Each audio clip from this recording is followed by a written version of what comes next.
والی بات ہے، پھر یہ کس زمرے میں آئے گی، یہ کیا ہے؟ آپ نے آیت کا ترجمہ بہت اچھا کر دیا. دیکھیے امر کا لفظ عربی زبان میں صرف حکم دینے اور قانون کے ذریعے سے روکنے کے معنی میں نہیں آتا. ٹھیک ہے. وہ تلقین کرنے کے معنی میں بھی آتا ہے، نصیحت کرنے کے معنی میں بھی آتا ہے، مشورہ دینے کے معنی میں بھی آتا ہے، ترغیب دینے کے معنی میں بھی آتا ہے. تو اس وجہ سے لیکن روکنے کے معنی میں بھی تو آتا ہے. بالکل درست، اس معنی میں بھی آتا ہے. چونکہ سارے اس میں مدارج موجود ہوتے ہیں. ٹھیک ہے. تو اب یہ دیکھا جائے گا کہ کون سی چیز ہے کہ جس میں محض تلقین کرنی ہے، کون سی چیز ہے جس کو صرف ممبر تک محدود رکھنا ہے، اور کون سی چیز ہے کہ جس میں قانون سازی کرنی ہے.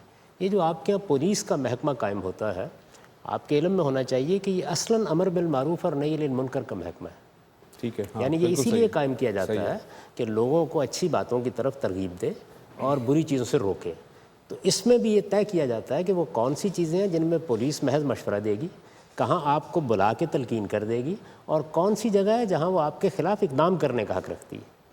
تو اس وجہ سے جب ہم منکر کا لفظ دیکھتے ہیں، قرآن مجید میں بھی استعمال ہوا ہے، روایتوں میں بھی استعمال ہوا ہے، تو پہلے یہ سمجھنا چاہیے کہ منکر کسے کہا جاتا ہے. تو میں نے یہ عرض کیا تھا کہ منکر سے مراد مذہبی احکام کی خلاف ورزی نہیں ہوتی. منکر اصل میں ان برائیوں کے لیے آتا ہے جو عالمگیر سطح پر مانی جاتی ہیں. اچھا، اس میں کسی موقع پر کوئی اختلاف بھی ہو جائے گا، اس پر ہم گفتگو کر لیں گے. یعنی ان اختلافات میں اللہ تعالیٰ پھر اپنا فیصلہ سنا دیتے ہیں.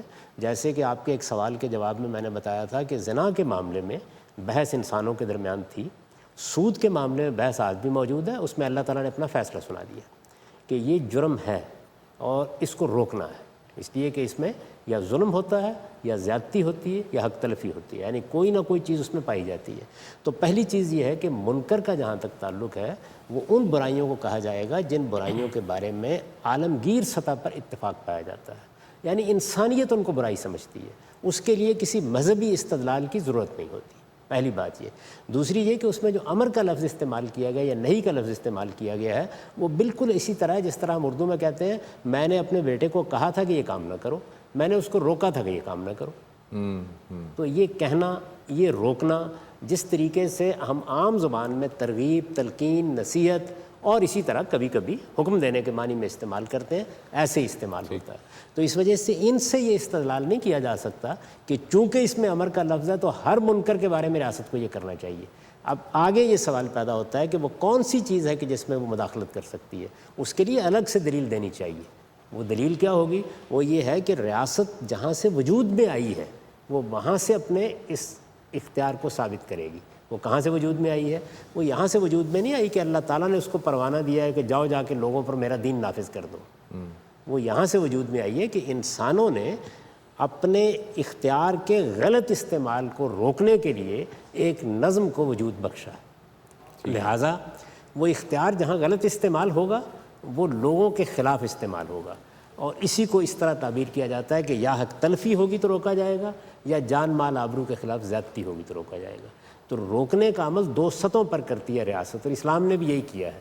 یعنی جمعے کا ممبر اس کے لیے خاص کیا ہے کہ جو تلقین اور نصیحت کی چیزیں ہیں وہاں زیر بحث آئیں، اور پولیس کا محکمہ آپ قائم کرتے ہیں کہ جہاں قانون کی سطح پر روکنا ہے اب اس میں مداخلت کی جائے. تو یہ تفصیل ہے اسی بات کی جو اللہ تعالیٰ نے بالاجمال بیان کر دی ہے. جہاں تک اس آیت کا تعلق ہے کہ ان اللہ یامر بالعدل والاحسان، تو وہ تو اللہ کا حکم ہے نا. مجھے بحیثیت ایک مسلمان کے دیا گیا ہے، میں جب اللہ کو مانتا ہوں تو مجھے یہ اخلاقی اصول اپنانے چاہیے، ان برائیوں سے رکنا چاہیے. وہ میرا اور میرے پروردگار کا معاملہ ہے. ریاست اور حکومت جب میرے ساتھ مخاطب ہوتی ہے تو اسے اپنی اتھارٹی بتانی چاہیے کہ وہ میرے اوپر کسی چیز کا نفاذ کر رہی ہے تو کس اصول پر کر رہی ہے. تو یا اللہ اسے حق دے گا، وہ کائنات کا خالق ہے، اگر وہ قرآن مجید سے یہ حق ثابت کر دے گی تو الحمدللہ، اور یا پھر یہ ہے کہ پھر دنیا میں جو مسلمات ہیں ان کی بنیاد پر فیصلہ کیا جائے گا. تو نہ اللہ تعالیٰ نے اس معاملے میں حکومت کو حق دیا ہے اور نہ دنیا میں علم و عقل کے مسلمات یہ حق دیتے ہیں. ریاست جہاں سے وجود میں آئی ہے وہی کام کرے گی، حق تلفی کو روکے گی، جان مال آبرو کے خلاف زیادتی کو روکے گی. باقی شخصی معاملات ہیں ان میں تلقین کیجئے، نصیحت کیجئے، وہ میرا بھی حق ہے، آپ کا بھی حق ہے، ماں کا بھی حق ہے، باپ کا بھی حق ہے، علماء کا بھی حق ہے. وہ تلقین و نصیحت کرتے ہیں، اس میں قانون نہیں بنایا جاتا. ٹھیک. اچھا، ایک کویشچن ہے سر، اس میں ذرا وضاحت کر دیجیے گا. پچھلے ایک پروگرام میں کسی کا سوال تھا کہ کیا جنات میں سے بھی انہی میں سے رسول بھیجے گئے، جس کے جواب میں آپ نے ایک آیت کا حوالہ دیا تھا. آپ نے فرمایا تھا یا معاشر الجن والانس الم یاتکم رسل منکم. اور استدلال آپ کا یہ تھا کہ اس آیت میں اللہ تعالیٰ خطاب کر کے فرما رہا ہے کہ میں نے جنات میں سے انہی میں سے اور انسانوں میں سے بھی انہی میں سے رسول بھیجے ہیں. تو ان کا سوال یہ ہے کہ یا معاشر الجن والانس والا جو ٹکڑا ہے وہ سورہ رحمان میں ہے، اور الم یاتکم رسولم جو ہے وہ سورہ زمر میں ہے. یہ دونوں جو ہے وہ ایک ساتھ آپ نے بیان کیے ہیں. میں نے جس آیت کا حوالہ دیا تھا وہ سورہ انعام میں ہے، سورہ انعام میں ہے وہ، اور اس میں بالکل انہی الفاظ میں یہی بات کہی گئی ہے. پھر یہ کہ قرآن مجید میں صرف اتنا ہی نہیں ہے، جگہ جگہ یہ موضوع زیر بحث آیا ہے جہاں لوگوں نے یہ کہا، مثلا قریش نے یہ کہا ہے کہ ہماری طرف کسی فرشتے کو رسول کیوں نہیں بھیجا گیا بنا کے. تو یہ کہا گیا ہے کہ یہ کیسے ہو سکتا ہے کہ انسانوں کی طرف کسی فرشتے کو رسول بنا کے بھیج دیا جائے.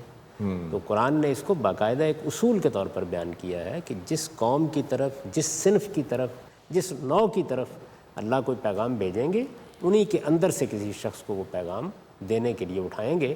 چنانچہ رسولوں اور نبیوں کے بارے میں اللہ کا قانون یہی ہے کہ انسانوں میں سے انسان، جنات میں سے جن. جنات. ٹھیک ہے جی جناب. غالب صاحب، میرا آپ سے جو کویشچن ایک اصول کی سطح پہ تھا. جتنا میں آپ کے تھاٹ پروسیس سے واقف ہوں، آپ کے اور باقی علماء کے درمیان جو ڈفرینس آف اوپینین ہے، اس کی ایک بڑی ریزن جو ہے وہ سنت اور حدیث کے بارے میں آپ کا نقطہ نظر اور باقی علماء کا نقطہ نظر ہے. اس میں قرآن کے اندر یہ چیز بڑی صراحت سے بیان کی گئی ہے کہ آپ نے خود رسول صلی اللہ علیہ وسلم کی اطاعت کرنی ہے. اب باقی علماء جو ہے وہ اسی کی صراحت کے لیے حدیث کو ایک سورس آف اسلام کا درجہ دیتے ہیں، جبکہ آپ اس کی جو اپلیکیبلٹی ہے وہ صرف اور صرف سنت کی حد تک محدود رکھتے ہیں. تو ایک عام بیچارہ مسلمان جو فنی مشغافیوں سے جس کا ادراک نہیں ہوا، وہ اس چیز کے بارے میں اپنی انڈرسٹینڈنگ کیسے پیدا کرے؟ So that's what my question ہے. سب سے پہلے تو اس بنیادی بات کو سمجھ لیجئے جس کے لیے آپ نے قرآن کا حوالہ دیا. میری جو کتاب ہے اسلام پر، وہ جس جملے سے شروع ہوتی ہے میزان، وہ جملہ کیا ہے؟ وہ جملہ یہ ہے کہ دین کا تنہا ماخذ محمد الرسول اللہ کی ذات والا صفات ہے. اس لیے پیغمبر کی اطاعت، عدم اطاعت پر پورا دین کھڑا ہے. یعنی اللہ کے رسول نے جب ہمیں دین دیا تو قرآن مجید بھی آپ ہی نے دیا. جو پہلے سے انبیاء کے دین کی روایت تھی اس کو بھی آپ ہی نے اپنی تصویب سے جاری کیا. اس لیے پیغمبر کی اطاعت کی تو بحث ہونی نہیں چاہیے. یعنی پیغمبر ہی دین ہے، پیغمبر ہی کہتا ہے کہ یہ خدا کا حکم ہے تو ہم اس کو مانتے ہیں. پیغمبر کو ماننے کا نام ہی اصل میں اسلام کو قبول کرنا ہے. اگر آپ پیغمبر کو نہیں مانتے تو پھر آپ ایک فلسفے کو مان رہے ہیں، پھر آپ کا اپنا کوئی نقطہ نظر ہے، پھر آپ نے علم و عقل سے کوئی رائے قائم کی ہے. مذہب میں اور غیر مذہب میں فرق ہی پیغمبر کی ذات پر ایمان سے پیدا ہوتا ہے.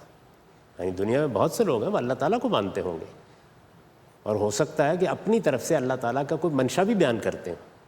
آپ اگر افلاطون کو پڑھیں یا سقراط کو پڑھیں تو وہ بہت سی چیزوں کو مذہبی لہجے میں بیان کر رہے ہوں گے. اسی طرح صوفیاء کے ہاں، ہندوؤں میں دیکھ لیجئے، بدھوں میں دیکھ لیجئے، بہت سی باتیں ہیں کہ جو الہام کہہ کے بیان کی جاتی ہیں. جو چیز فارق ہوتی ہے وہ پیغمبری کا وجود ہے. تو اس لیے میرے اور علماء کے درمیان یہ اختلاف تو ہو ہی نہیں سکتا، ممکن ہی نہیں ہے. میرے نزدیک محمد الرسول اللہ کی ذات والا صفات ہے. وہ جب کسی چیز کو اپنے قول، فعل، تقریر، تصویب سے دین قرار دے دیتے ہیں تو پھر ہر آدمی کو اس کے سامنے سر تسلیم خم کرنا ہے اگر وہ آپ کو پیغمبر مانتا ہے. یعنی پیغمبر ماننے کا مطلب ہی یہ ہے کہ اب آپ بتائیں گے کہ کیا چیز دین ہے اور ہم اس کو مانیں گے.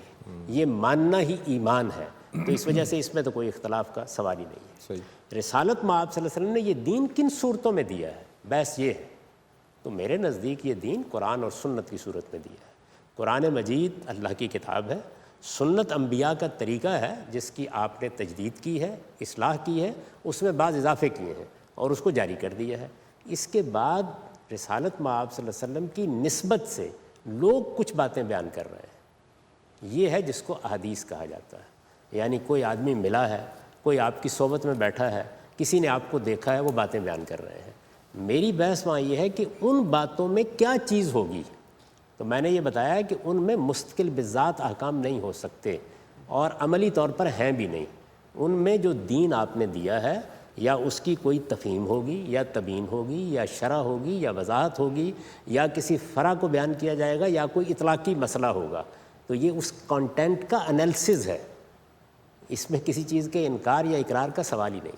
اللہ تعالیٰ نے دنیا میں انسان کو آزمائش کے لیے اور امتحان کے لیے بھیجا ہے. تو میری زندگی میں اگر کوئی دکھ آتا ہے، کوئی پریشانی آتی ہے، کوئی مسئلہ ہے جس کو میں اللہ تعالیٰ کے آگے رکھتی ہوں اور بہت عاجزی کے ساتھ، محبت اور امید کے ساتھ کہ اللہ تعالیٰ اس کو پورا کریں گے، اس کو دیکھیں گے، تو اس میں ایک کنیکشن شاید پیدا ہو جاتا ہے کہ جیسے میں کسی بہت اچھے دوست کے ساتھ بات کرتی ہوں، ایک دل ہلکا ہو جاتا ہے، ویسے ہی میں وہ مسئلہ جب اللہ کے آگے درگاہ میں ڈال دیتی ہوں تو میں کہتی ہوں اللہ تعالیٰ اس کا وسیلہ اور ذریعہ بنا دیں گے، اور ایک فیلنگ ہوتی ہے جیسے وہ میرا دوست ہے۔ تو میرا یہ سوچنا قرآن سے اگر کوئی ریفرنسز ایسا ثابت ہے کہ اللہ انسان کا دوست بن سکتا ہے یا ہے، کیونکہ یہی کویشچن میں نے ایک بہت ویل نون پرسنالٹی ہے، نام لینا مناسب نہیں ہے، ان کو جب کہا تھا تو انہوں نے کہا تھا کہ یہ جملہ شرکیہ ہے کہ اللہ انسان کا دوست نہیں ہو سکتا۔ تو مجھے اس آنسر نے بہت زیادہ ڈسٹرب کیا تھا کہ میرا جو رب کے ساتھ ایک محبت کا ایک تعلق جو میں اپنے آپ کو اچھا کرنے کی کوشش کرتی ہوں تو وہ ایک دم سے ختم ہو گیا تھا۔ تو قرآن سے کوئی ایسا ریفرنس؟ دیکھیے قرآن مجید میں صریح لفظوں میں جگہ جگہ یہ بیان ہوا کہ اللہ ولی الذین آمنوا، یعنی اللہ دوست بھی ہے، اللہ محبوب بھی ہے، اللہ سے ہمارا تعلق وہی تعلق ہے جو ایک بندے کی روح سے اٹھتا ہے، تو اس کو ہم اپنی زبان میں مختلف طریقوں سے تعبیر کر لیتے ہیں، اس لیے اس میں کوئی شرک کا تو سوال ہی نہیں ہے۔ اللہ کے سامنے اپنی بات رکھنا، اللہ کو اپنا دوست بنانا، آپ یہ دیکھیے خود سیدنا ابراہیم علیہ السلام کے بارے میں اللہ تعالیٰ نے یہ فرمایا ہے کہ اتخذ ابراہیم خلیلا، اللہ نے ان کو اپنا دوست بنایا۔ تو اگر کسی کو دوست بنانے یا اللہ کو دوست کہنے سے شرک لازم آتا ہے تو پھر تو یہ بھی شرک ہو جائے گا۔ تو یہ کوئی صحیح بات نہیں بتائی گئی آپ کو، اور یا جو بات انہوں نے بتائی ہے وہ پوری طرح سے واضح نہیں ہوئی۔ اللہ تعالیٰ کے ساتھ ہمارا تعلق محبت کا تعلق ہے، اس کی انتہا یہی ہے، اور یہ محبت جس طرح کے خالق کے شائن شان ہے اس طرح ہونی چاہیے۔ بعض اوقات آدمی گلہ بھی کرتا ہے، شکایت بھی کرتا ہے، اپنے رب کے سامنے اپنا شکوہ بھی رکھتا ہے، یہ پیغمبروں نے بھی رکھا ہے، اس کی بہت سی مثالیں صالحین کے ہاں بھی ملتی ہیں۔ یہ کتنا خوبصورت جملہ ہے سیدنا یعقوب کا کہ انما اشکو بسی و حزنی، میں اپنے سارے غم، اپنے ساری تکلیفیں اپنے ربی کے سامنے رکھتا ہوں، میں اپنے غموں کا اسی کو مداوا سمجھتا ہوں۔ تو اس لیے اللہ تعالیٰ کے ساتھ جو تعلق آپ نے قائم کیا ہوا ہے یہ بڑا زندہ تعلق ہے، یہی ہونا چاہیے۔ اسی تعلق کے ساتھ حقیقی روحانی زندگی وجود میں آتی ہے، اور بندہ سچی بندگی کے ساتھ اپنے رب سے محبت کرتا ہے۔ اللہ تعالیٰ نے اپنے لیے حب کا لفظ استعمال کیا ہے، تو اب اس محبت کو آپ اپنی زبان کے لحاظ سے جس تعبیر میں بھی ڈالنا چاہیں اس میں ڈال لیجئے، اس میں شرک کا تو کوئی سوال ہی نہیں ہے۔ البتہ یہ اعتماد رکھیے کہ جب آپ نے ایک بات اپنے رب سے کہہ دی، محبت سے کہہ دی، اعتماد کے ساتھ کہہ دی، تو وہ ضرور اس کو پورا کرے گا۔ اگر وہ آپ کے لیے موضوع نہیں ہوگی تو اس کو قیامت پہ مؤخر کر دے گا، اس لیے کہ اللہ تعالیٰ اس پورے عالم کے ساتھ معاملہ پوری دنیا کو سامنے رکھ کے کر رہا ہے، اور پوری دنیا صرف یہ نہیں ہے، وہ اصل میں قیامت کے بعد کی دنیا کو شامل کر کے پوری بنتی ہے۔ تو بعض معاملات یہیں فیصل ہو جاتے ہیں، بعض کا معاملہ ہماری موت کے بعد ہوگا، اس میں مایوس نہیں ہونا چاہیے، اور نہ یہ خیال کرنا چاہیے کہ اللہ تعالیٰ نے محبت کا حق ادا نہیں کیا۔ نہیں، وہ محبت ہی کرتے ہیں اپنے بندوں کے ساتھ، لیکن اس محبت کو حکمت کے ساتھ انجام دیتے ہیں، کیونکہ کوئی چیز ہو سکتا ہے کہ ہماری نگاہ میں تو ایسی ہو کہ کل ہمیں مل جائے، لیکن وہ اس حکیم مطلق، اس علیم و حکیم کے لیے واضح ہو کہ یہ ہمارے لیے موضوع نہیں ہے، تو اسے مؤخر کر دیا جاتا ہے۔ ٹھیک، جی سر۔ رام صاحب، مسلمانوں میں ابھی آج کل دیکھا گیا ہے کہ جو اختلافات ہیں وہ بہت زیادہ بڑھتے جا رہے ہیں، اور کبھی کوئی دیوبندی کے نام پہ یا بریلوی کے نام پہ لوگ علیحدہ ہیں، یا اوپر اس کے اوپر دیکھیں تو امام کے کوئی مالکی ہے، کوئی شافعی ہے، کوئی حنفی ہے، تو اس پہ تھوڑا تبصرہ کر دیں کہ اس کا ریزن کیا ہے، پیچھے محرکات کیا ہیں، اور اس کی تاریخ کیا ہے، اور کیا ہم کبھی ایک ٹیبل پہ بیٹھ کے ان اختلافات کو دور کر سکتے ہیں، یا یہ تا قیامت ایسے ہی چلتا رہے گا؟ جی جاوید صاحب۔ یہ دو چیزوں کو الگ کر لیجئے، ایک ہے اختلاف بڑی اعلیٰ چیز ہے، اختلاف کے بغیر دنیا آگے بڑھ نہیں سکتی، اختلاف انسانیت کا حسن ہے، سارے علوم کی بنیاد اختلافات پر ہے۔ اگر ارسطو کی بنائے ہوئے قصر کو نیوٹن نہ توڑتا، اور اس کے توڑنے کی ابتدا کہاں سے ہوگی؟ اختلاف ہی سے ہوگی۔ دنیا جن چیزوں کو سائنسی طور پر مانتی تھی وہ سب چیزیں ختم ہو گئیں، ایک نئی دنیا وجود میں آ گئی۔ اس کی ابتدا کہاں سے ہوئی؟ اختلاف سے ہوئی۔ آپ کو معلوم ہے کہ ایک زمانے میں جب سائنسی علوم پیدا ہونا شروع ہوئے موجودہ دور میں، تو اس وقت چرچ کو بڑا غیر معمولی اقتدار حاصل تھا، روکنے کی کوشش کی گئی، مارا بھی گیا لوگوں کو، سزائیں بھی دی گئیں، لیکن بالآخر وہی چیز ترقی کا ذریعہ بن گئی۔ تو اس لیے اختلافات کو کبھی مذمت کی نگاہ سے نہیں دیکھنا چاہیے، اختلافات ہوں گے تو علم آگے بڑھے گا. ہم معیشت کے معاملات میں، معاشرت کے معاملات میں، سیاست میں، تمدن میں ہر جگہ اختلاف کرتے ہیں. اصل چیز یہ ہے کہ اختلاف کیسے کیا جائے. تو اختلاف مہذب انسانوں کے طریقے پہ کرنا چاہیے. اختلاف دلیل سے کرنا چاہیے. اختلاف میں الزام تراشی کے طریقے نہیں اختیار کرنے چاہیے. لوگوں کی جان مال آبرو کے خلاف اقدامات کو اختلاف کا موضوع نہیں بنانا چاہیے. آپ اپنی رائے دیں اور یہ کہیں یہ میرا نقطہ نظر ہے، میں نے اس چیز پہ سوچا ہے، میری یہ دلیل ہے، میں دوسرے کی بات پہ غور کرنے کے لیے تیار ہوں، میں اس چیز کو صحیح سمجھتا ہوں. اگر آپ یہاں تک رہیں گے تو کبھی فرقہ بندی پیدا نہیں ہوتی. فرقہ بندی کہاں سے پیدا ہوتی ہے؟ فرقہ بندی یہاں سے پیدا ہوتی ہے کہ ہم اختلافات کو پروپیگنڈے کا موضوع بنا لیتے ہیں. ہم کسی شخص کی حیثیت عرفی پر حملہ آور ہو جاتے ہیں. ہم اس کو ضال، مضل، گمراہ اور اس طرح کے ناموں سے یاد کرنا شروع کر دیتے ہیں. یہ وہ جگہ ہے جہاں حدود سے تجاوز ہوتا ہے. وہ فرقہ بندی اصل میں کیا ہے؟ فرقہ بندی یہ ہے کہ آپ اپنی بات کو درست کہتے ہیں اور دوسرے کے بارے میں یہ کہتے ہیں کہ نہیں یہ تو طے ہو گیا کہ یہ غلط ہے. اختلاف کا مہذب طریقہ یہ ہے کہ آپ یہ کہتے ہیں میں جو بات کہہ رہا ہوں میری تحقیق کے مطابق یہ بات صحیح ہے، لیکن میں ہر وقت اس کے لیے تیار ہوں کہ کوئی دوسرا اس کی غلطی بتا دے گا تو میں اس کی بات مان لوں گا. یہ دو رویے ہیں. تو حقیقت میں ہمارے ہاں جو چیز مسئلہ بن رہی ہے وہ ہمارا رویہ ہے. آپ نے دیکھا ہوگا کہ جب لوگوں کے مابین اختلاف ہو جاتا ہے تو وہ ایسا نہیں کرتے کہ محض مہذب طریقے سے یہ بتا دیں کہ دیکھیے میں اس معاملے میں فلاں اور فلاں صاحب سے مختلف رائے رکھتا ہوں، میرے نزدیک ان کی بات ٹھیک نہیں ہے، میں ان کی دلیل کو ٹھیک نہیں سمجھتا، میری دلیل اس کے مقابلے میں یہ ہے. اگر یہ ہو تو اس میں تو ہماری قوم آگے بڑھے گی. لوگوں کے اندر نئی چیزوں کو سیکھنے کا جذبہ پیدا ہوگا. وہ نئے نئے ادوار تخلیق کریں گے، نئی دنیایں وجود میں لائیں گے. لیکن جب ہم لوگوں کو فتووں کا ہدف بناتے ہیں، جب ان کی تضحیق کرتے ہیں، جب ان کی حیثیت عرفی ختم کرنے کی کوشش کرتے ہیں، جب ان کی جنت اور جہنم کے فیصلے اسی دنیا میں کرتے ہیں، یہاں سے خرابی پیدا ہوتی ہے. ابھی انہوں نے مجھ سے ایک سوال کیا تھا، بہت اچھی بات ہے. ایک آدمی یہ کہتا ہے جی میں سنت کو ایسے دیکھتا ہوں، اس کی دلیل یہ ہے. دوسرا آدمی کہتا ہے کہ میں دوسری طرح دیکھتا ہوں اور اس کی دلیل یہ ہے. اچھی بات ہے، اس سے لوگوں کو نئے حقائق کو سمجھنے کا موقع ملے گا. لیکن اس کو اگر آپ مذہبی فتووں کا موضوع بنا لیں گے اور آگے بڑھ کر پروپیگنڈا کرنا شروع کر دیں گے تو پھر فرقہ بندی پیدا ہوتی ہے. تو فرقہ بندی سے اجتناب کرنا چاہیے. اس میں کیا حرج کی بات ہے کہ ایک آدمی کو امام مالک کی رائے زیادہ بہتر لگتی ہے، ایک دوسرے آدمی کو امام ابو حنیفہ کی رائے زیادہ بہتر لگتی ہے. ایک آدمی کے خیال میں علامہ اقبال کا نقطہ نظر بہتر ہے، ایک دوسرے آدمی کے خیال میں مولانا ابوالکلام آزاد کا نقطہ نظر زیادہ اچھا ہے.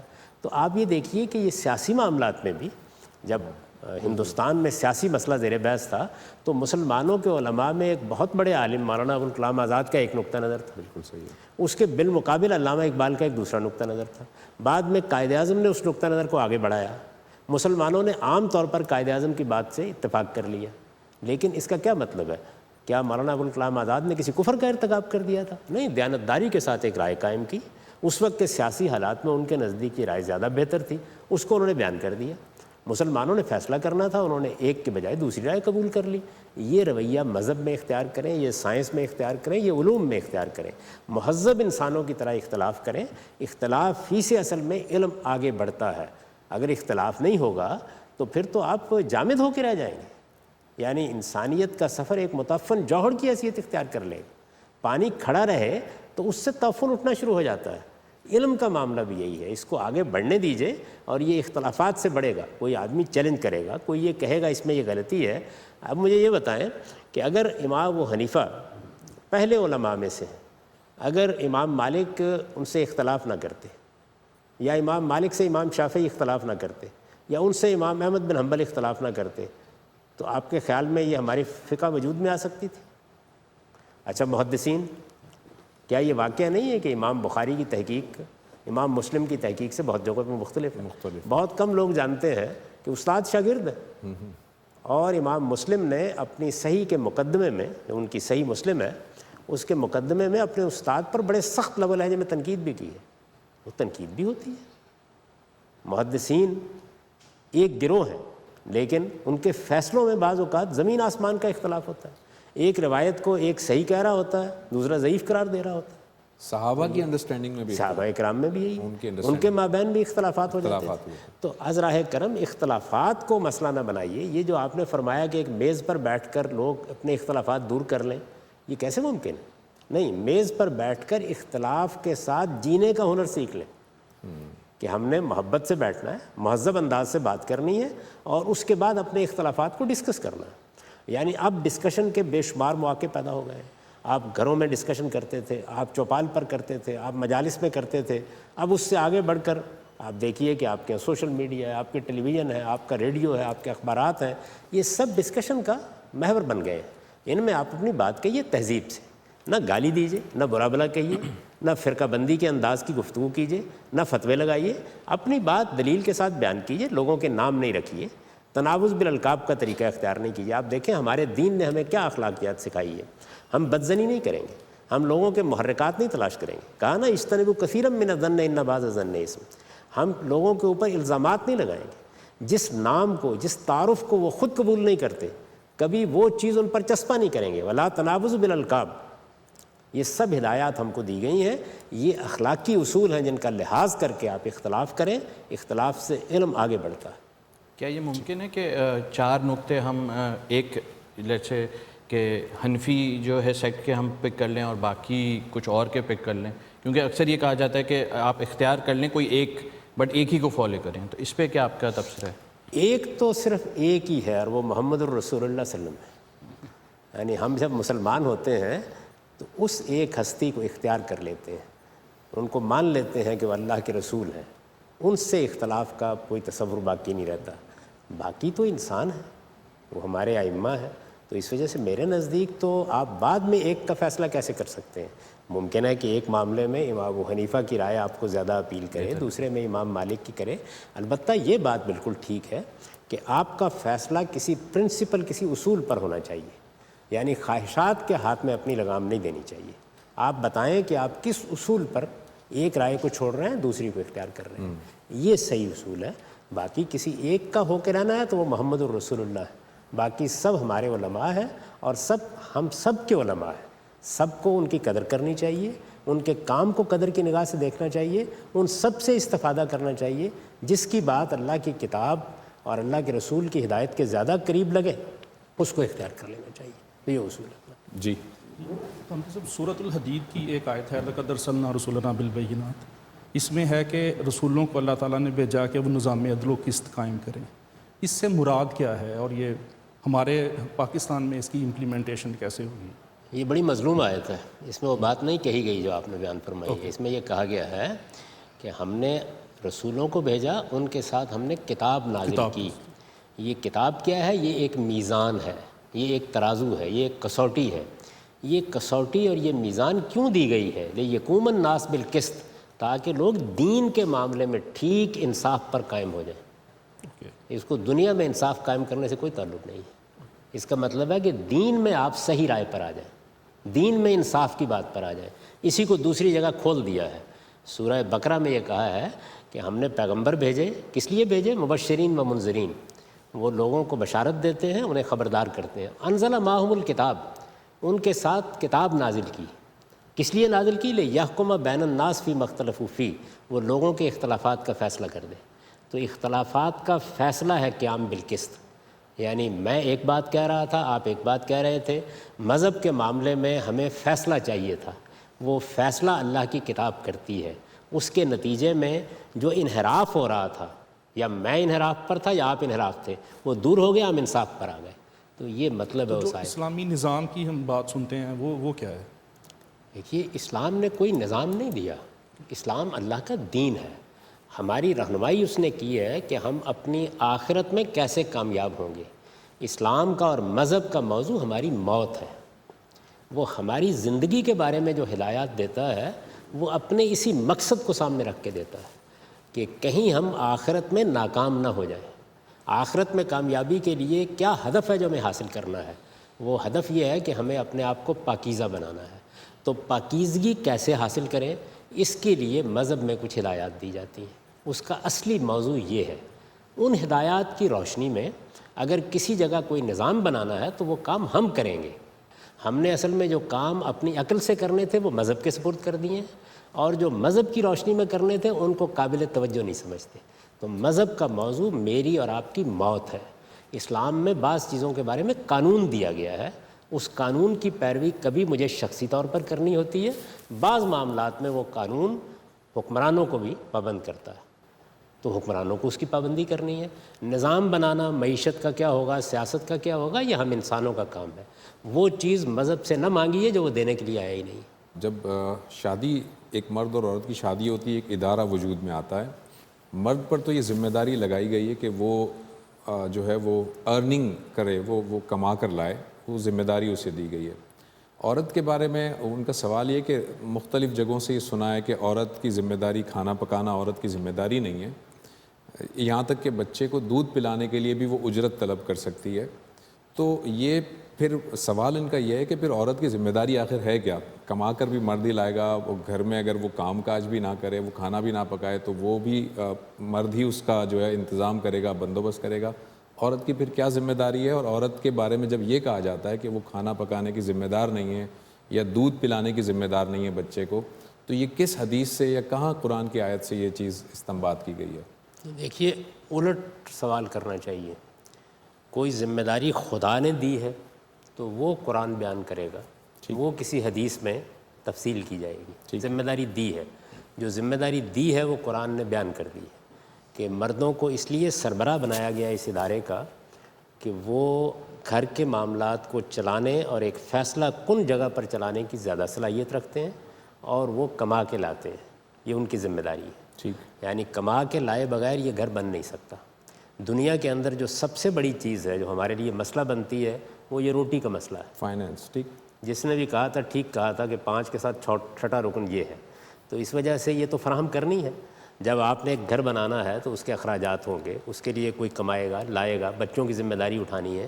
یہ فیصلہ اللہ تعالیٰ نے کر دیا اور یہ بتا دیا کہ یہ مرد کی ذمہ داری ہے، عورت پر یہ ذمہ داری نہیں ڈالی گئی۔ ٹھیک ہے، اس کے بعد آپ نے آپس میں کیا طے کرنا ہے، اس کو موضوع نہیں بنایا گیا۔ تو آپ آپس میں طے کرتے ہیں کہ دیکھیے ہم دونوں مل کر ایسے گھر چلائیں گے۔ ممکن ہے کہ آپ یہی تقسیم کر لیں کہ بھائی آپ گھر دار کے معاملات دیکھیں گی، میں کما کے لے آتا ہوں۔ ممکن ہے آپ یہ طے کریں کہ دونوں ہی کمائیں گے، کر لیجئے۔ آج کل خواتین بہت سی کمائی کے اقدامات کرتی ہیں، ملازمتیں کرتی ہیں، کاروبار کرتی ہیں، تو یہ آپ نے ڈیسائیڈ کرنا ہے، آپ نے طے کرنا ہے۔ آپ نے بچے کی پرورش کے لیے کیا طریقے اختیار کرنے ہیں، تعلیم اور تربیت کے لیے کیا طریقے اختیار کرنے ہیں، یہ سب آپ کو طے کرنا ہے۔ مذہب نے اس معاملے میں کوئی پابندی نہیں لگائی، صحیح بات یہ ہے۔ یعنی حقوق فرائض کی تقسیم میں اتنی مداخلت کی ہے جتنی پر اصل میں اس ادارے کے وجود کا انحصار ہے، اور یہی اللہ تعالیٰ کا طریقہ ہے۔ وہ اس طرح کے معاملات کے بارے میں کوئی بات جزیات میں جا کر نہیں کہتے، اتنی بات کہتے ہیں جس میں ان کا فیصلہ چاہیے۔ یہ ایک بڑی غلطی تھی جو ہو سکتی تھی، آج بھی ہو رہی ہے۔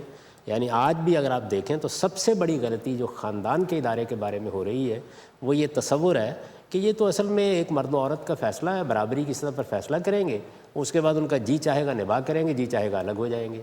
قرآن مجید کا نقطہ نظر یہ نہیں ہے، وہ کہتا نہیں یہ ایک ادارہ ہے۔ یہ ادارہ کیوں قائم کیا گیا ہے؟ یہ بچے کے لیے قائم کیا گیا ہے۔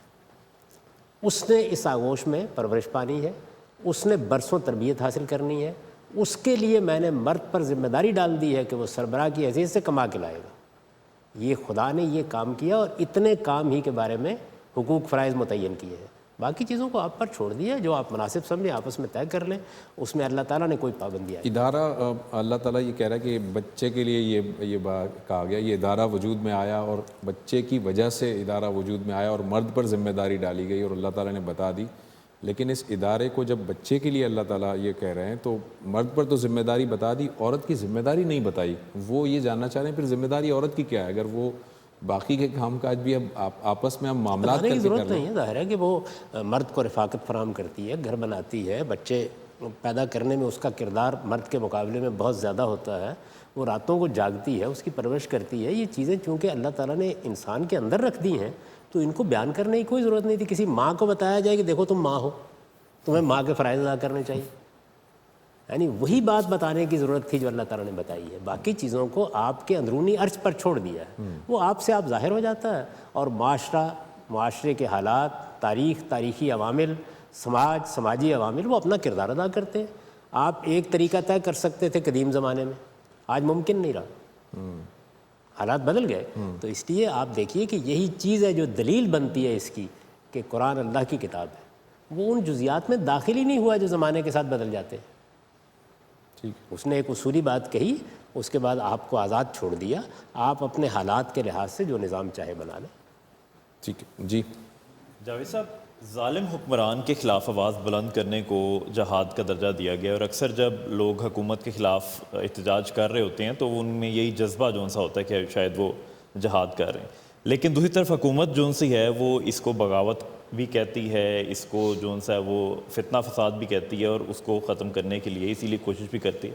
تو اس کے درمیان کہاں پہ بیلنس ڈھونڈا جا سکتا ہے؟ کب حکومت جون سی ہے وہ ظالم بن جاتی ہے اور اس کے خلاف جون سا ہے وہ آواز اٹھا کے جہاد کرنا چاہیے؟ نہیں، جہاد کرنے کا تو کہیں نہیں حکم دیا گیا. جو بات کہی گئی ہے وہ یہ ہے کہ کسی ظالم سلطان کے سامنے حق کی بات کہنا یہ خود ایک جہاد ہے. یعنی یوں نہیں ہے کہ آپ جہاد کرنے کے لیے اٹھ کھڑے ہو، حق کی بات کہنی ہے. تو بحیثیت ایک مسلمان جو میرے ایمان کے تقاضے بیان ہوئے ہیں قرآن مجید میں، اس میں ایک تقاضا یہ ہے کہ مجھے قائم بالقسط ہونا ہے، انصاف پر خود کھڑے ہونا ہے، انصاف کی بات کرنی ہے. تو اگر بے انصافی میرا باپ کرتا ہے تو مجھے اس کو کہنا ہے تہذیب کے ساتھ، مہذب طریقے سے، کہ آپ یہاں بے انصافی کر رہے ہیں. ماں کرتی ہے، حالانکہ ماں کا بڑا درجہ ہے، اس کو بھی بتانا ہے کہ بے انصافی کر رہے ہیں. اسی طرح حکمران ہے. تو اگر کوئی حکمران، کوئی قانون ساز ادارہ کسی جگہ پہ ناحق بات کرتا ہے تو میں یہ کہنے کا حق رکھتا ہوں، یہ حق مجھ کو خدا نے دیا ہے، یہ مجھ سے کوئی نہیں چھین سکتا. بعض اوقات اس کی قیمت بھی ادا کرنی پڑ جاتی ہے. یعنی آپ نے ایک حق بات کہی ہے اور حکمران کی طبع نازک پہ گراں گزری ہے، اس نے آپ کو جیل میں ڈال دیا، آپ کو گرفتار کر لیا، آپ کے خلاف کوئی بڑا اقدام کر ڈالا. تو ہر آدمی جو حق کہتا ہے اس کو اس سارے مرحلے سے گزرنا ہوتا ہے. اس لیے اس کو جہاد کہا گیا ہے. یعنی گویا آپ اپنی جان کو خطرے میں ڈال کر بعض اوقات حق بات کہتے ہیں. آج کے زمانے میں شاید اس کو سمجھنا مشکل ہے لوگوں کے لیے، کیونکہ ہم ایک جمہوری دور میں جی رہے ہیں. اس میں تو ہر جگہ بیٹھ کے ہر بات کی جا سکتی ہے، لیکن ذرا یہی باتیں جہاں بادشاہ آتے ہیں وہاں کر کے دیکھ لیجیے، اندازہ ہو جائے گا. تو قدیم زمانے میں یہ کوئی آسان کام نہیں تھا. اس زمانے میں یہ کہا گیا کہ اگر آپ کسی سچائی کی شہادت دیتے ہیں، آپ کسی حق بات کو بیان کرتے ہیں، اگر کوئی ظلم کر رہا ہے تو آپ کہتے ہیں کہ یہ ظلم ہے، تو یہ افضل جہاد ہے، یہ بہت بڑا جہاد ہے، اور کوئی شبہ نہیں کہ یہ بہت بڑا جہاد ہے. اس میں بغاوت کا کہاں سے تصور آ گیا؟ تنقید کرنا میرا حق ہے، امر بالمعروف اور نہی عن المنکر، یعنی اچھی بات کی تلقین کرنا، بری بات سے روکنا، یہ میری ذمہ داری ہے. تو بحیثیت ایک مسلمان کے میں اپنا یہ فرض ادا کروں گا، جتنی میرے اندر ہمت ہوگی میں ادا کروں گا. اس کے نتائج بھی اگر کسی وقت بھگتنے ہوں گے تو بھگت لوں گا. تو یہ چیز ہے جو قرآن مجید نے بھی ہمیں بتائی ہے اور جو اس حدیث میں بھی رسالت میں آپ صلی اللہ علیہ وسلم نے بیان فرمائی ہے. بغاوت کرنا کیا ہے؟ بغاوت تو یہ ہے کہ آپ ہتھیار اٹھا لیں. اس سے بہت سختی کے ساتھ اللہ کے پیغمبر نے روکا ہے اور یہ بتایا ہے کہ یہ فتنہ و فساد ہے، اس سے ہر مسلمان کو اجتناب کرنا چاہیے. رسالت میں آپ صلی اللہ علیہ وسلم نے اس کے لیے بہت تفصیلی ہدایات دی ہیں. یہاں تک کہا ہے کہ اگر اس طرح کے انتشار کی صورت پیدا ہو جائے تو زیادہ اچھا ہے کہ جا کر کسی درخت کی کھو میں بیٹھ جاؤ، لیکن فتنے کا حصہ مت بنو.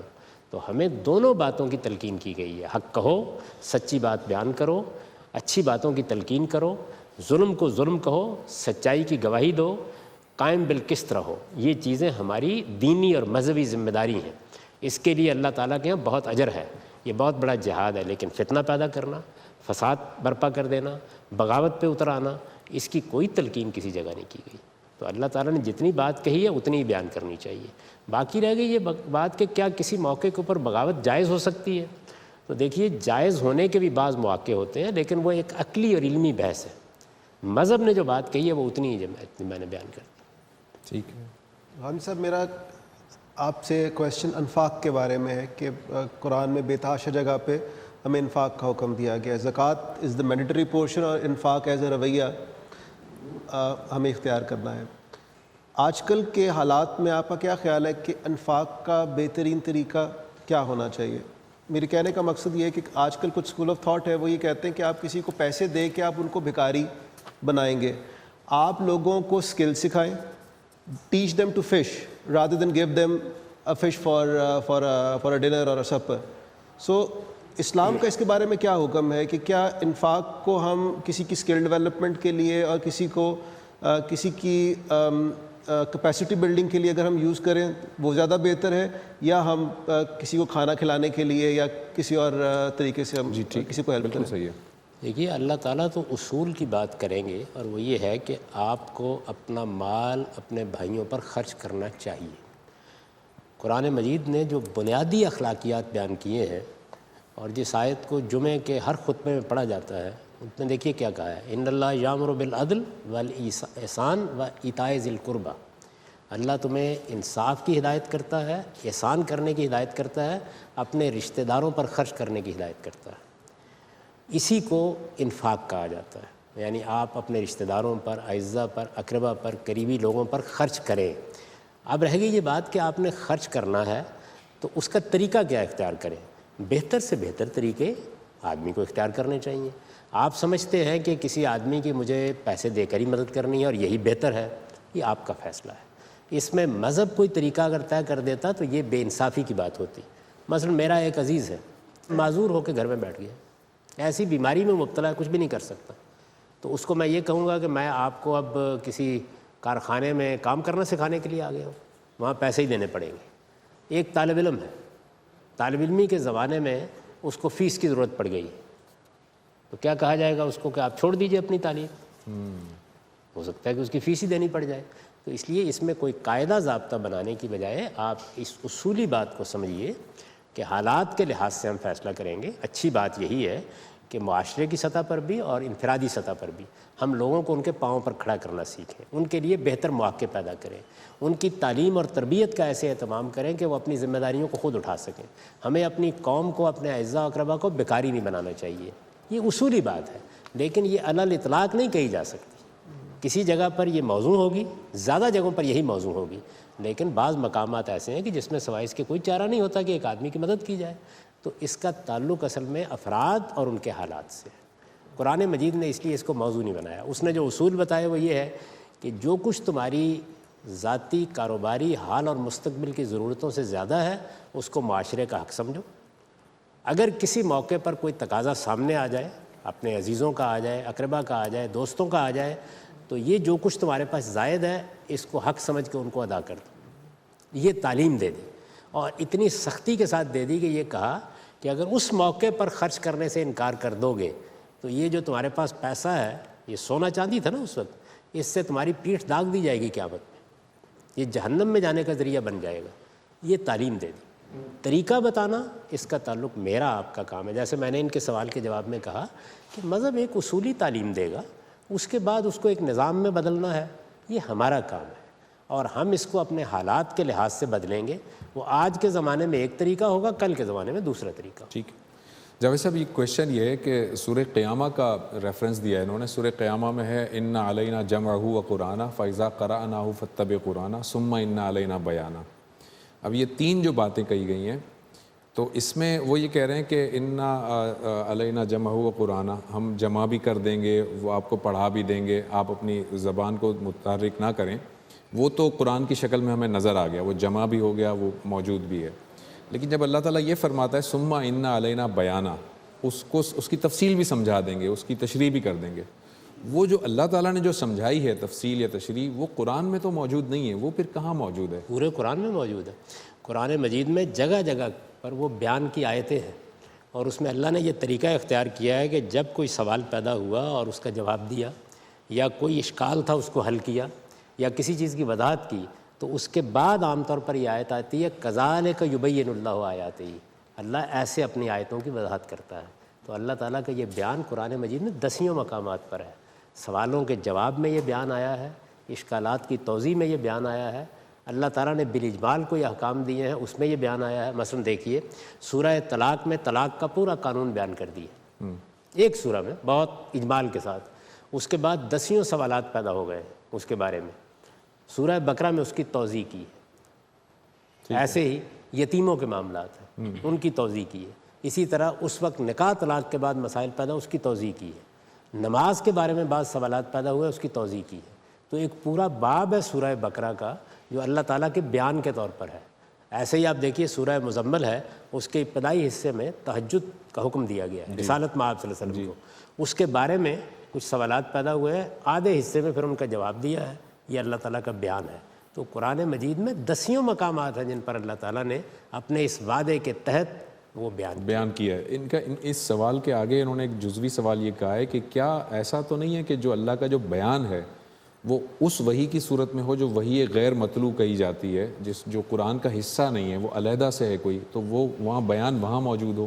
اس کی تو ذمہ داری اللہ تعالیٰ نے لی ہے، اس لیے یہ قرآن کے اندر بہت ساری ایسی بھی تو وحی ہے نا، جیسے مثال کے طور پر اللہ تعالیٰ قرآن مجید میں فرماتا ہے کہ یہ جو درخت آپ نے کاٹے اور جو چھوڑ دیے یہ ہم نے کہا تھا. اب وہ جو ہم نے جب کہا تھا وہ کہنا اللہ تعالیٰ کا قرآن میں موجود نہیں ہے، کہیں کہا گیا ہوگا نبی صلی اللہ علیہ وسلم کو کہ یہ درخت آپ کاٹیں گے اور یہ چھوڑ دیں گے. نہیں، اللہ تعالیٰ نے صرف رسول اللہ کو قرآن نہیں دیا، اللہ کے پیغمبر کی حیثیت سے آپ کو ہدایات دی گئی، آپ کو احکام دیے گئے، وہ سب چیزیں ہوئی ہیں. خود رسالت مآب صلی اللہ علیہ وسلم نے بہت سی چیزوں کو بیان کیا. اصل سوال یہ اس آیت میں کیا کہا گیا ہے، تو اس آیت میں اللہ تعالیٰ نے جو ذمہ داری خود قرآن میں پوری کی ہے اس کو بیان کیا. اچھا، یعنی کسی چیز کی نفی، قرآن کا جو بیان ہے وہ قرآن ہی میں موجود ہے، قرآن سے خارج میں نہیں ہے. وہ قرآن سے خارج میں بھی رسالت مآب صلی اللہ علیہ وسلم نے ظاہر ہے کہ تفہیم تبین کی ہے. تفہیم تبین کی یہ روایتوں کے اندر کیا ہوا ہے، بالکل صحیح ہے. جو سوال ابھی ہوا تھا تو اس میں میں نے کیا بیان کیا، میں نے یہ بیان کیا ہے کہ روایتوں میں کوئی الگ دین نہیں بیان ہوتا.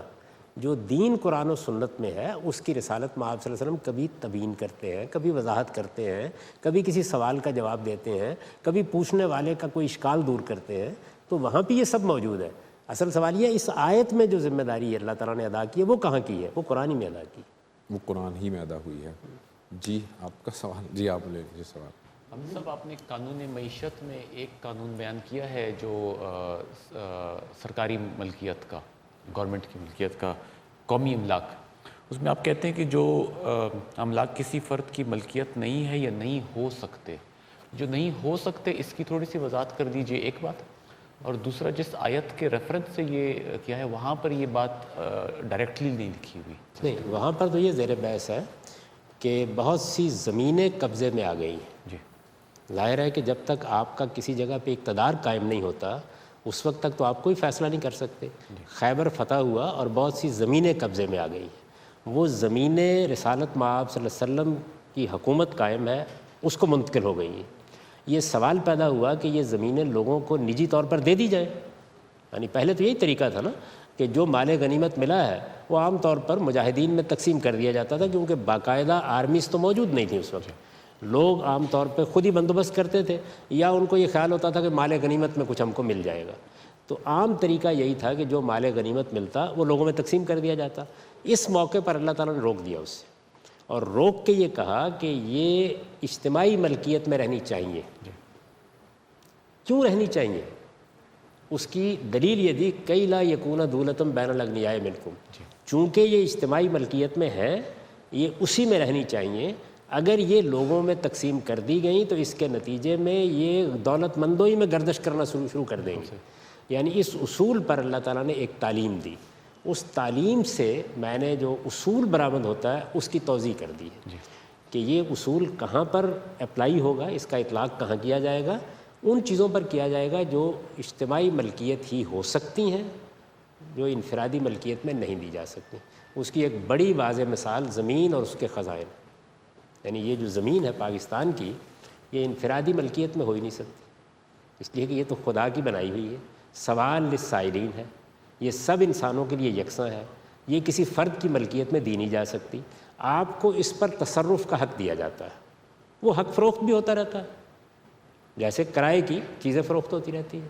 سیدنا ابو بکر صدیق، سیدنا عمر کے زمانے میں اسی کو اصول بنا کر سواد عراق کی جو زمینیں تھیں، یعنی یہ جو آپ کا شام اور عراق کا علاقہ ہے، اس میں لاکھوں ایکڑ زمین قبضے میں آ گئی، ساری ریاست ہی کی ملکیت میں رکھی گئی اور ان پر خراج عائد کر دیا گیا. اس لیے کہ زمین کو افراد کی ملکیت میں دینے کے نتیجے میں آپ کنسنٹریشن پیدا کر دیں گے، اور ملکیتیں جب قائم ہو جائیں گی تو اس سے غریبوں کے لیے کوئی راستہ نہیں رہے گا. تو اللہ تعالیٰ نے یہ تجویز کی. تو میرے نزدیک زمین اور اس کے خزانے، جیسے آپ زمین کے اندر سے تیل نکال لیتے ہیں، آپ معدنیات نکالتے ہیں، یہ افراد کی ملکیت نہیں ہو سکتی. یہ اللہ تعالیٰ نے وہ خزانہ دے دیا ہے کہ جس خزانے کو اب اجتماعی ملکیت میں رہنا ہے، اور افراد تک ان کا اگر کوئی فیض پہنچنا ہے تو انڈائریکٹ پہنچنا ہے. تو اس کی سب سے اچھی مثال زمین اور اس کے خزائن. ٹھیک ہے. ایک تو یہ بات آپ نے کی کہ یہ انٹرپریٹیشن آپ نے اس آیت سے کی ہے یعنی آیت میں جو اصول بیان ہوا تھا اس اصول کا اطلاق کی. اس میں جو اللہ تعالیٰ نے فرمایا کہ جو چیزیں اللہ نے آپ کے قبضے میں دے دی ہیں ان کو آپ انفرادی ملکیت میں نہ دیں. تو وہ کیا چیزیں ہیں کہ جو اللہ نے انسانوں کے قبضے میں اجتماعی طور پر دے دی ہیں؟ اب دیکھنا پڑے گا نا عقلی طور پر. تو میرے نزدیک اس کی سب سے اچھی مثال جو ہے زمین اور اس کے اندر جو خزانے دفن ہیں وہ اجتماعی ملکیت ہی ہو سکتے ہیں، وہ افراد کی ملکیت میں نہیں دیے جا سکتے. کمپلیٹلی زمین کسی کی ملکیت میں نہیں ہو سکتی. کیسے ہو سکتی ہے؟ اس لیے کہ زمین کیا چیز ہے؟ یہ جہاں ہم بیٹھے ہوئے ہیں یہ تو زمین نہیں ہے، یہ تو اس کے نیچے سینکڑوں کلومیٹر تک جا رہی ہے. معلوم نہیں یہاں کیا نیچے دفن ہے، کیا کیا اللہ نے خزانے اس میں رکھے ہیں. تو آپ اس کا حق استعمال دیتے ہیں، یعنی آپ ایک خراج عائد کر دیتے ہیں اور حق استعمال دے دیتے ہیں. وہ حق استعمال بکتا بھی رہتا ہے. جس وقت حکومت یا اجتماعی نظام سمجھتا ہے کہ آپ کو یہ جگہ خالی کرا لینی چاہیے، دیکھیے آپ نے سڑک بنانی ہوتی ہے خالی کرا لیتے ہیں، آپ نے ریل چلانی ہوتی ہے خالی کرا لیتے ہیں. کس حق کے تحت کراتے ہیں؟ اس لیے کہ اصل میں زمین پر آپ کی ملکیت ہے ہی نہیں، یہ تو آپ کو تصرف کا حق دیا گیا ہے. وہ حق ہے جس کو ہم خرید لیں گے، کچھ ادائیگی بھی آپ کو کر دیں